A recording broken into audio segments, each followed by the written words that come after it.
생각의 틀이란 어떻게 만들어지고 어떻게 변해가는 것일까요?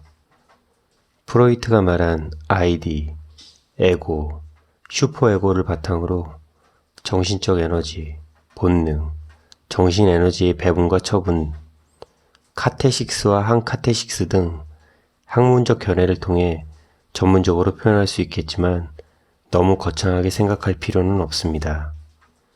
경험, 교육 등으로 만들어진 가치관, 사상, 관점, 종교 및 시대적 상황, 가정의 분위기, 사회적 분위기 등 다양한 개념들이 복합적으로 영향을 주며 생각의 틀이 만들어집니다. 우리는 태어나는 순간부터 어느 하나도 똑같은 상황에 놓일 수 없습니다. 같은 부모 밑에서 자란 쌍둥이도 외모, 성격, 성향 등이 다를 수 있으며 부모의 눈길 한 번, 손짓 한 번에 생각의 틀이 달라집니다. 가정을 벗어나 외부로 나가는 순간부터는 더 다른 환경을 접하기 때문에 똑같은 방식으로 생각하고 행동할 수 없게 됩니다. 순간의 감정이나 판단들이 다시 생각의 틀에 영향을 주어 조정되거나 변화하기 때문에 똑같은 생각의 틀을 가진 사람은 없습니다. 형성된 틀은 한 번 정해진 것으로 끝나는 것이 아니며 새로운 경험과 감정 등을 통해 끊임없이 변화합니다.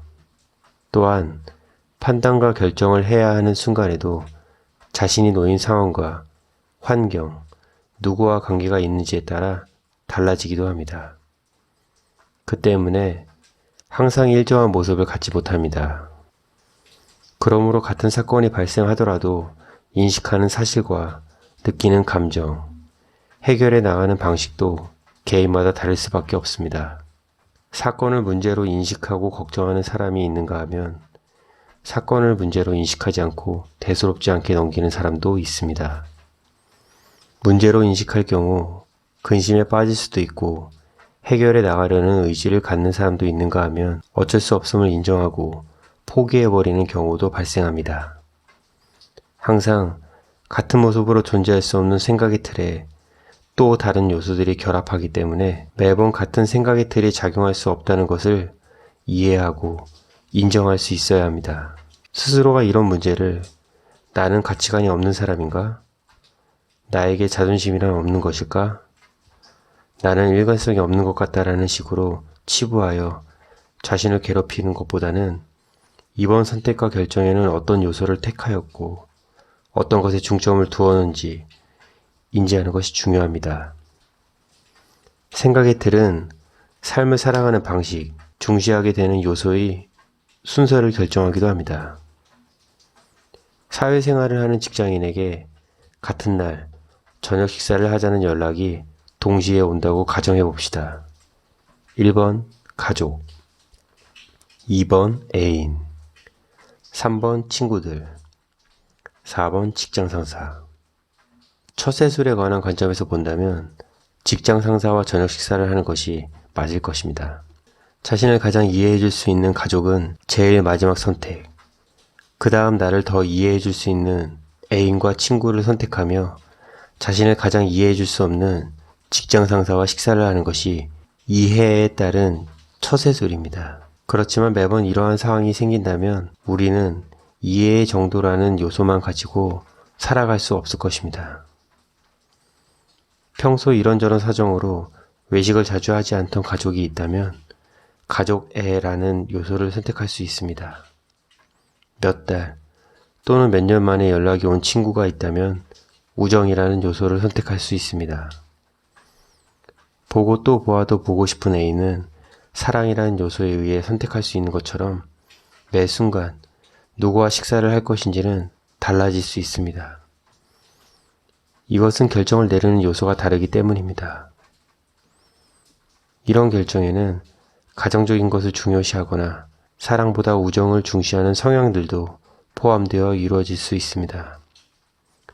혹여 이번 선택과 결정이 잘못되었다라는 생각이 든다면 정말 잘못된 선택과 결정이었는지에 대한 점검과 내가 선택한 어떤 요소 때문에 후회하는 감정이 들거나 잘못된 것이라 판단되는지 돌아보아야 합니다. 그리고 어떤 것을 중심에 두어야 후회하지 않는 선택을 하게 될지 살펴볼 수 있다면 다음 선택에는 어떤 것에 중심을 두어 판단하고 무엇을 택할 것인지에 대한 결정을 할 수 있게 됩니다. 이렇게 생각의 틀을 이용하고 발전시킬 수 있어야 합니다. 이성 친구, 애인을 선택하는 기준을 이러한 요소로 판단하는 경우가 많습니다. 대부분의 사람들은 누군가의 만남에 있어 결정을 내리는 요소가 작용합니다. 애인을 선택하는 기준에 예쁜 걸 중시하던 친구가 있었습니다. 애인이 없으면 없었지 본인이 생각하기에 예쁘지 않은 여자와는 만나지 않겠다는 친구였습니다. 그러던 어느 날 본인의 여자친구를 소개하는 자리에 예쁨과는 좋은 거리가 있는 여성을 데려와 인사를 시켰습니다. 심지어 결혼한다는 이야기에 그 친구를 불러내 조심스레 물어보았습니다. 매일 예쁜 여자 타령을 하더니 내가 보기에 예쁜 건 아닌 것 같은데 너랑 나랑 보는 눈이 달라서 그런가? 그러자 친구가 대답했습니다. 아니야, 너랑 보는 눈이 별 차이 있겠냐? 내 눈에도 예쁜 건 아니야. 근데 내가 겪어보니까 예쁜 것보다 그냥 날 이해해 주는 게 편하고 좋더라.